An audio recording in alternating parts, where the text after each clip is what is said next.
बिहार की प्रतिभा का लोहा दुनिया मानती है।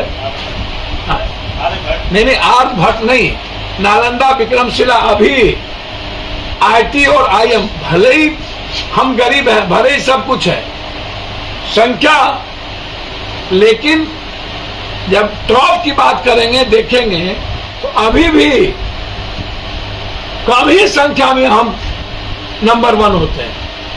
तो इसीलिए यह कहना कि साइंस और मैथ में के कारण ऐसा निर्णय लिया गया है, तो ये तो भाई मेरे ख्याल से ये स्वीकार नहीं। तीसरी चीज, मैं इस पक्ष में हूं कि आप किसी भी परिस्थिति में 90% नौकरी, हर नौकरी में हमें बिहार का अधिकार चाहिए, बिहार के बच्चे चाहिए, बिहार के खून चाहिए। इसमें कोई समझौता हम और हमारी पार्टी नहीं करेगी। हम पार्टी को दिया जा सकता है। आप 10% बिहार बाहरी को 5% दे दीजिए, बाहरी नहीं कहेंगे, वो भी हिंदुस्तान के लोग, बिहार से बाहर। हम अन्य लोगों के तरह हमारा नेचर नहीं है, लेकिन 90% पर कोई कंप्रोमाइज करने की जरूरत नहीं है। मैं बहुत क्लियर हूं इस मामले में, और मैं हर परिस्थिति में मैं विद्यार्थी की बात नहीं करूंगा। विद्यार्थी जी एक एग्रेशन में जाना उनके लिए सही नहीं है किसी भी कीमत पर, मैं इसको उचित नहीं समझता। और बीजेपी के बारे में तो मेरी ये ओपिनियन है, 17 साल ये सरकार में रही और इन्हीं के हाथ में सारे विभाग थे, और वो नौकरी का 10 साल पूछेंगे तो 10 साल नौकरी से बेहतर है 1 साल भी अभी इस सरकार को नहीं हुई। बीजेपी 9 साल के नरेंद्र मोदी जी के 2 करोड़ सालाना नौकरी का पहले हिसाब दे दो।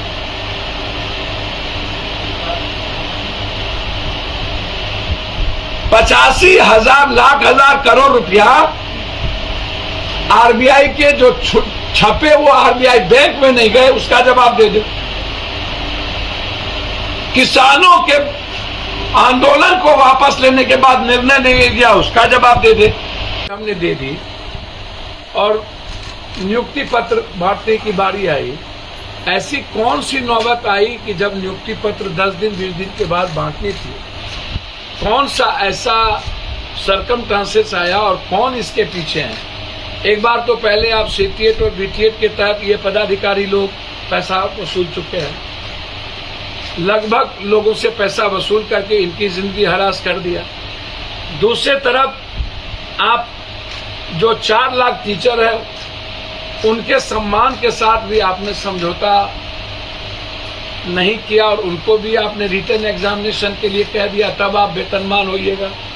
और 20 साल पढ़ाई छूट जाने के बाद आप किसी का एग्जाम लीजिए और क्वेश्चन अपने तरीके से और सेंटर अपने तरीके से करिएगा और रिटर्न बीपीएससी एग्जामिनेशन के तहत लीजिएगा, तो फिर से हमको सेंटर के लिए भी और माफिया के लिए भी पैसा व्यवस्था करना पड़ेगा। और बिहार में जो प्रतिभावान लड़के हैं वो छूट जाएगा और पैसा वाला उसमें भर्ती हो जाएगा। तो क्या बिहार में जो पढ़ने वाले लड़के हैं, गरीब लड़के हैं, मेधावी लड़के हैं, क्या वो टीचर नहीं बने?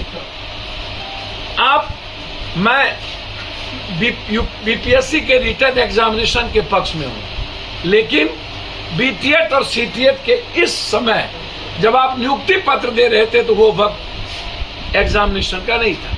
या तो आप 2 साल पहले यह निर्णय लेते या इस नियुक्ति पत्र के बाद आप निर्णय लेते कि अब कोई भी बहाली बीपीएससी के रिटर्न एग्जामिनेशन के बगैर नहीं हो, तो निश्चित रूप से यह आने वाले प्रतिभावान लड़के को एक रेस्पेक्ट मिलता है। लेकिन बिहार में तो उसको मिलना नहीं है इस देश में, क्योंकि पैसे का खेल है। क्वेश्चन पहले आउट हो जाता है, सेंटर बिक जाता है और क्वेश्चनर करने वाला पदाधिकारी और एजुकेशन माफिया होते हैं।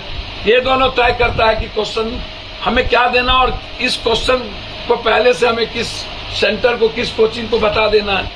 तो कोचिंग अपने तरीके से एग्जामिनेशन को कंडक्ट करता है और पदाधिकारी, और ये दोनों की मिली भगत है। दोनों इसमें पैसे का गंदा खेल खेलते हैं मेरा इसमें सबसे बड़ा इस बात को लेकर के आग्रह है नीतीश जी से और इस सरकार से। नीतीश जी, आपकी जो सोच है उस पर मुझे कोई आपत्ति नहीं है, लेकिन हमेशा से बिहारियों को गाली, लात मुक्का, कभी मणिपुर में, कभी नॉर्थ में, कभी साउथ में, कभी कहीं पर, और हम बाहर जाते हैं तो मजदूरी के लायक भी नहीं रहते हैं। हम बाहर जाते हैं तो हमको एग्जामिनेशन में भी पीटा जाता है। हमारे लिए किसी भी स्टेट में 10-15% से ज्यादा सीट नहीं है। हमारे लिए हम सौहार्द में, जाति, धर्म, मजहब में ऊपर उठ के राजनीति करें, हम संविधान के आधार पर ऊपर उठ के राजनीति करें, हम नफरत के आधार पर खत्म करके मोहब्बत की राजनीति करें।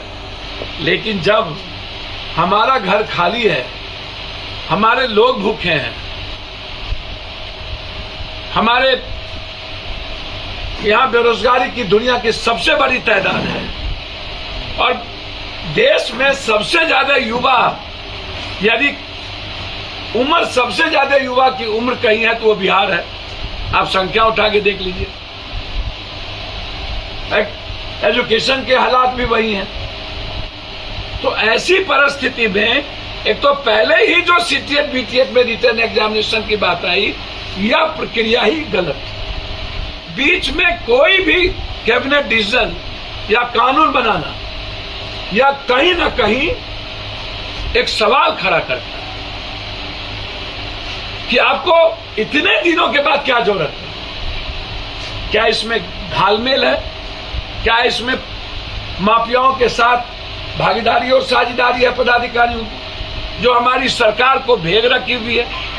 एक तो पहले ही हमने गलत कर दिया है और मैं बार बार इसको कह रहा हूं कि अभी सीटीएट बीटीएट भी एग्जामिनेशन से हुआ है और उसको आप पॉलिसी में हाईकोर्ट को दिए हैं। तो अभी न तो उनके एग्जामिनेशन लेने की कोई नीड्स थी जिसको आप 10-20 सालों से कटा रहे हैं, और न ही नए 4 सालों के बाद आप लगातार जिसको आप सीटीएट बीटीएट में ला करके आज देंगे, आज देंगे, आज देंगे, अब नई पॉलिसी ले आए। तो ये तंग करने के अलावा दूसरा क्या रास्ता है? और लगभग लोगों की उम्र खत्म हो जाएगी, फिर वो कहां जाएंगे? एक तो ये सबसे इंपॉर्टेंट था।